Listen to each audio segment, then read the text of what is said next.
Hello hello everyone. देखिए student, आज हम चर्चा करते हैं एप्लीकेशन, जो प्रार्थना पत्र बोलते हैं ना, ठीक है, उस पे करेंगे। जो हमारे पॉइंट रह गए, एक तो एप्लीकेशन रह गया था जो कि हमारे फॉर्मल मतलब औपचारिक पत्र के अंतर्गत आता है, ठीक है। एक होता है अनौपचारिक अंतर्गत, तो ये हमारे औपचारिक पत्र के अंतर्गत आता है। पत्र के दो प्रकार होते हैं, एक तो होता है औपचारिक और दूसरा होता है अनौपचारिक। और ये प्रार्थना पत्र जो होता है ये हमारे औपचारिक पत्र के अंतर्गत आता है। इसका एक पैटर्न होता है, उस पैटर्न यानी उस प्रारूप को अगर हमने फॉलो किया तो हमारे नंबर नहीं कट सकते। बोर्ड पैटर्न के अकॉर्डिंग अगर हम एग्जाम दे रहे हैं, अपने एग्जाम में जब बैठते हैं तो एप्लीकेशन किस तरह से लिखना है ये मायने रखता है। अगर हमने एप्लीकेशन को पूरे पैटर्न के अकॉर्डिंग लिखा है तो हम बेस्ट दे पाएंगे, उसमें हमारे कहीं नंबर नहीं कटेंगे। तो वो मैं आपको समझाती हूँ।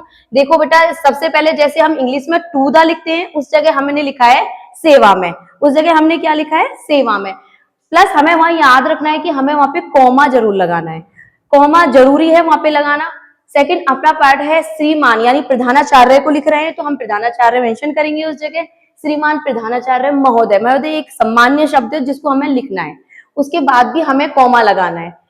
इसके अंदर इसके बाद आता है हमारे विद्यालय का नाम। अगर पेपर में विद्यालय का नाम मेंशन कर रखा है तो हमें विद्यालय का नाम लिखना है। अगर उस जगह विद्यालय का नाम मेंशन नहीं किया है तो हम अपने अकॉर्डिंग उस नाम को लिखेंगे। कोई भी विद्यालय का नाम लिख सकते हैं, ठीक है, कोई भी स्कूल अपने स्कूल का नाम लिख सकते हैं, कोई और स्कूल नाम याद है वो भी लिख सकते हैं। अगर पेपर में नहीं है तो, अगर है तो हम नहीं लिखेंगे, तो वो पेपर में जो दे रखा है उसका लिखेंगे, हम उस विद्यालय का नाम लिखेंगे। हमने जैसे नाम सोचा राजकीय, हम डॉट करके भी राजकीय लिख सकते हैं, रा को पूरा करके डॉट लगाना है कि राजकीय हो गया। सेकंड होता है उच्च, उच्च के आगे भी ऊ करने के बाद डॉट लगा सकते हैं। सेकंड होता है माध्यमिक, माध्यमिक के अंतर्गत हम माँ लिख के उसके आगे भी डॉट लगा सकते हैं। फिर हम विद्यालय लिखेंगे, उसके बाद भी हमें कॉमा जरूर लगाना है। उसके बाद अगर स्थान मेंशन कर रखा है तो हम स्थान लिखेंगे, लेकिन नहीं है तो हम खुद से भी उसको लिखेंगे। जैसे मैंने लिखा है यहाँ पे जयपुर, जयपुर के बाद हमने उसको फुल स्टॉप यानी पूर्ण विराम लगाया है, ठीक है। ये तो हमारा हो गया ऊपर का पार्ट, इसके अकॉर्डिंग हमें एक नंबर पूरा मिलता है, ठीक है। जैसे हमारे पेपर में 4 नंबर का एक एप्लीकेशन आता है या फिर लेटर आता है, वो 4 नंबर का ही आता है, तो एक नंबर तो हमारा सिर्फ ऊपर के ही पैटर्न पे मिलता है। ये अगर हमने अच्छे से लिखा तो हमारा एक नंबर हो जाएगा। सेकंड हमारा पॉइंट आता है सब्जेक्ट, जिसको हम विषय बोलते हैं। विषय के बाद हमें डैश करना है, ओके, कि विषय हमें हाईलाइट करना है। उसके बाद जब हम पेपर में लिखेंगे तो विषय के नीचे भी हमें एक अंडरलाइन करनी है। उसके बाद डैश करके हम जो सब्जेक्ट पे लिख रहे हैं, जैसे हम मैंने लिखा अवकाश, अवकाश यानी छुट्टी के लिए, वो कोई सी भी छुट्टी हो सकती है।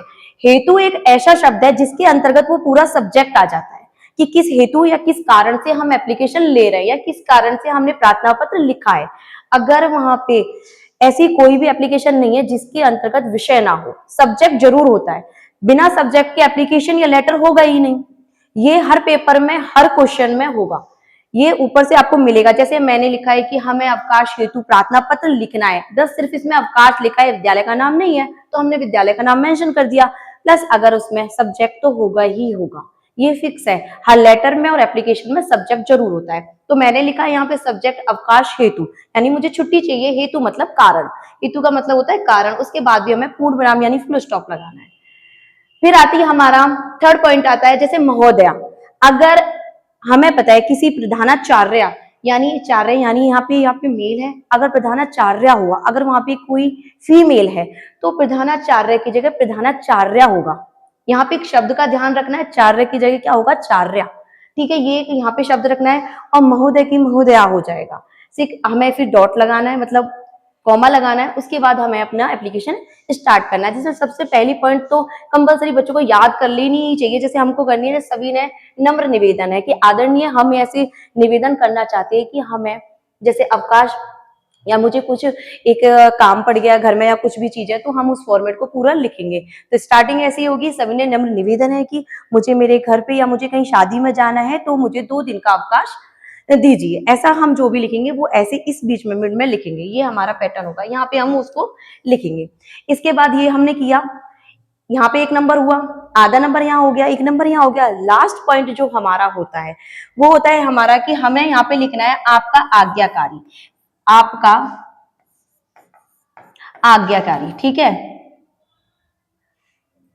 आपका आज्ञाकारी जो भी लिखेंगे। अगर हम आज्ञाकारी अगर गर्ल्स है तो आज्ञाकारी शिष्या लिखेगी, और अगर बॉयज है तो क्या लिखेगा, शिष्य। ये पॉइंट याद रखना है कि आप कौन हो। अगर माना उसने आपको बोला है कि आप रमेश हो, तो आप अगर गर्ल्स भी ये लिख रही है तो उसके शिष्या लिखेगा, उस जगह शिष्या लिखेगी, ठीक है। और अगर बॉयज है तो उस जगह शिष्य और शिष्या, इसका ध्यान रखना है। सेकंड पॉइंट हमें यहाँ पे लिखना है, अगर ये शब्द हम भूल जाते हैं, मान लो भूल गया, हमें नहीं पता, हमें आज्ञाकारी शिष्य लिखना है, शिष्या लिखना है, तो उसके लिए भी एक पॉइंट है, उसमें आता है प्रार्थी। क्या आएगा, प्रार्थी। ये एक ऐसा शब्द है हिंदी का जिसके अंदर हम गर्ल्स बॉयज दोनों लिख सकते हैं। क्या होगा, हम गर्ल्स और बॉयज दोनों इस चीज को यूज कर सकते हैं। अगर उस जगह हमें लग रहा है कि हम आपका आज्ञाकारी भूल गए हैं, शिष्या लिखना भूल गए हैं, शिष्या लिखना हमें नहीं आ रहा है, हम दिमाग से निकल गया है, तो ये आपको पॉइंट याद कर लेना है कि हमें उस जगह क्या लिखना है, प्रार्थी लिखना है। प्रार्थी में गर्ल्स बॉयज दोनों आ जाते हैं, और फिर उसके बाद आपको अपना नाम मेंशन कर देना है। अगर उसमें पेपर में नाम दे रखा है तो वो नाम आएगा, अदर नाम नहीं दे रखा है तो आप एक्स वाई जेड करके या क्या क्या करके छोड़ सकते हैं। और एक पॉइंट, अगर आपने दिनांक ऊपर मेंशन कर दी है तो भी कोई प्रॉब्लम वाली बात नहीं है, अगर आप वहां पे मेंशन करते हो तो कोई दिक्कत नहीं है, अगर प्रार्थी के पास में लिख देते हो तो भी कोई प्रॉब्लम नहीं है, इसमें कोई डाउट नहीं है। तो पूरा 4 नंबर का पैटर्न एप्लीकेशन तभी आएगा, 4 नंबर तभी मिलेंगे जब हम पैटर्न को फॉलो करेंगे। ये तो हो गई बेटा एप्लीकेशन की बात। जस्ट इसके विपरीत, इसका उल्टा ले लेते हैं हम, जो होता है हमारा लेटर फॉर्मेट, जिसको हम अनौपचारिक यानी बधाई पत्र बोल सकते हैं। किसी के लिए हम बधाई दे रहे हैं, मान लो हमारा मित्र है, फर्स्ट प्राइज उसको मिला है, पुरस्कार मिला है, तो हम उसको बधाई पत्र देंगे, तो उसमें सबसे पहले चीजें लिखनी है हमें अपना अनुज। अगर छोटा है तो क्या लिखेंगे, प्रिय अनुज। क्या लिखेंगे हम, प्रिय अनुज हो जाएगा, ठीक है, क्योंकि छोटा है वो, ठीक है। अगर बड़ा होगा तो ज्येष्ठ हो जाएगा उस जगह। और अगर हम पिताजी के लिए लिखेंगे तो आदरणीय शब्द आ जाएगा या सम्मानीय शब्द आएगा, प्रिय आदरणीय ये नहीं लिखेंगे, आदरणीय पिताजी नमस्कार, ये शब्द हम स्टार्ट करते हैं। ये कि एक आप बड़ों के लिए लिखोगे तो ऑटोमेटिकली हमें सोचना है उस जगह कि हम आदरणीय शब्द लिखेंगे, ठीक है। या फिर आदरणीय याद नहीं आए तो आप लिख सकते हो सप्रेम नमस्कार कर सकते हैं हम उस जगह पे, चरण स्पर्श लिख सकते हैं हम बड़ों के लिए, ठीक है। और अगर छोटा है तो हम अनुज लिख सकते हैं, मित्र है तो प्रिय मित्र कर सकते हैं। ये फॉर्मेट हमें बिल्कुल दिमाग में रखना है, प्रिय या अनुज। उसके बाद भी कॉमा लगाना है, फिर हमें जो हमें लिखना है बधाई पत्र वो लिखना है, लेकिन लास्ट इसकी एक पॉइंट जो सबसे खास है, इसके बाद हमें उसका एड्रेस जरूर लिखना है कि हम कहाँ पे उसको भेज रहे हैं, वो एड्रेस जरूर लिखना है। और पहली बात तो ये लेटर जब आता है तो उसमें एड्रेस भी कभी कभी आ जाता है, नहीं तो सिर्फ ऐसे भी आ सकता है कि अपने मित्र को बधाई पत्र लिखिए। अगर सिर्फ बधाई पत्र आया है तो आप एड्रेस भी अपने मन से मेंशन करोगे उस जगह, खुद को ही मेंशन करना है उस जगह कि मैं बापू नगर में रहता हूँ, जयपुर, ऐसे करके एक एड्रेस लिखना है। उसके बाद प्रिय मित्र लिख के आप अपना वो लिख दोगे कि मित्र मुझे जानकर बहुत खुशी हुई है कि आपको फर्स्ट प्राइज मिला है, मैं बहुत दिल से खुश हूँ, आभार हूँ, मैं अपने ईश्वर का शुक्रिया करता हूँ, आपको बधाई देता हूँ, ऐसे कुछ प्रिय शब्द हमको उसमें मेंशन करने हैं। जस्ट उसके बाद नीचे कॉलम में अपना नाम, जैसे मैंने यहाँ पे एप्लीकेशन में प्रार्थी लिखा, वहां पे आप अपना नाम मेंशन करोगे, इस कॉलम में आप अपना स्वयं का नाम लिखो क्योंकि आप लिख रहे हो, ठीक है। और अगर उस लेटर में किसी को मानकर, यानी मैंने अपने आप को मान के लिखा है कि मैं लिखूं कि मैं रमेश मानकर पत्र लिखिए, तो नीचे वाले कॉलम में रमेश आएगा, ना कि आप। कौन आएगा, रमेश आएगा, क्योंकि लेटर में दिया है।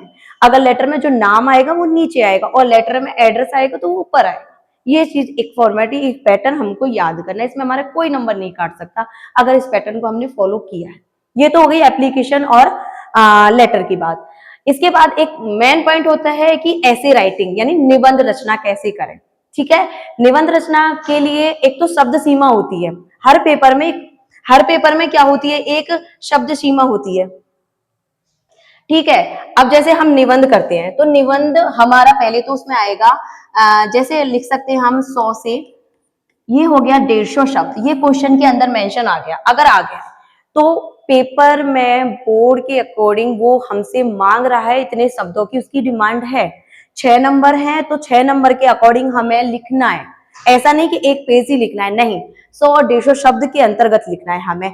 तो पहला पॉइंट हमें ऐसे राइटिंग में जो खास पॉइंट होता है, सबसे मेन पॉइंट होता है, वो होता है हमारी प्रस्तावना। ओके, ये हमारा होता है प्रस्तावना। प्रस्तावना के अंतर्गत हम किसके संदर्भ में, किस बारे में, क्यों ये निबंध लिख रहे हैं, इसका क्या रीजन, सबसे मेन मुद्दा हम प्रस्तावना में लिखेंगे। कि जैसे मैं बोल सकती हूँ कि मैं रक्षाबंधन के ऊपर लिख रही हूँ या फिर अनुशासन के ऊपर लिख रही हूँ, तो प्रस्तावना में अनुशासन के बारे में हमें लिखना पड़ेगा। ये हमारा पहला पॉइंट रहेगा। अब जो अंदर पॉइंट हमें लिखना है, अगर हमने बहुत अच्छे से पढ़ाई करी है तो हमें पॉइंट याद होंगे, और बट हमें पढ़ाई की है बट पॉइंट हमसे बनाना नहीं आ रहा, तो आप अपने अपने अकॉर्डिंग बना सकते हो कि अनुशासन क्यों जरूरी है। पहला पॉइंट, अनुशासन करने से हमारे जीवन में क्या होगा, हमें क्या लाभ मिल सकता है, ये पॉइंट बना सकते हो।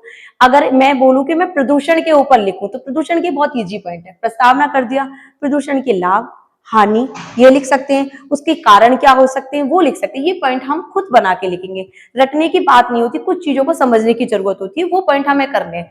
पहला पॉइंट हमें जरूर लिखना है, वो मेन पॉइंट है प्रस्तावना।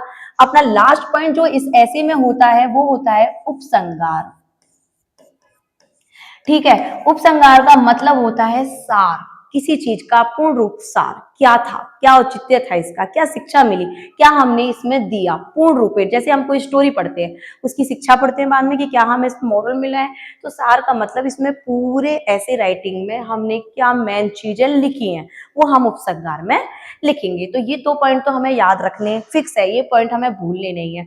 प्लस अगर हमने ऐसी की तैयारी बहुत अच्छी की है, बहुत अच्छे से हम उसको प्रैक्टिस में लिए हैं, तो हम पॉइंट खुद से बनाएंगे। पॉइंटों को रटना नहीं होता, पॉइंट को बनाना होता है कि हमने पॉइंटों को बनाया है, बस उस पॉइंट के वैल्यू हमें बना के फिर लिखनी है। ये हो गई ऐसे की,